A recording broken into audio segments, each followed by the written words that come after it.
ยามเร็วยันสั่งตึกเอาพิงลงทุ่งเฮา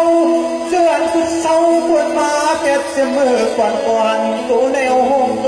กายตัวเร็วห้องโตกาย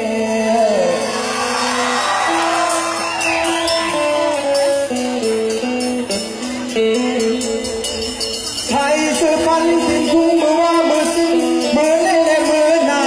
เขาข้ามาสึกกันเฮยาวยาว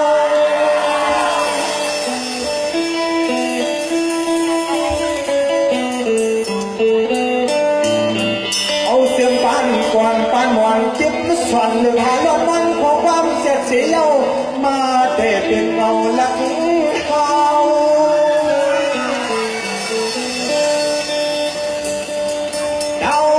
กันตึกกันนึกก็เฮขึ้นลุมผ้าเลยจังกับเมื่อไต่ซื้ออยากจะเฮมีพิงทุ่งสูงไต่ซื้ออยากจะเฮมีพิงทุ่งสูงว่าในองค์เด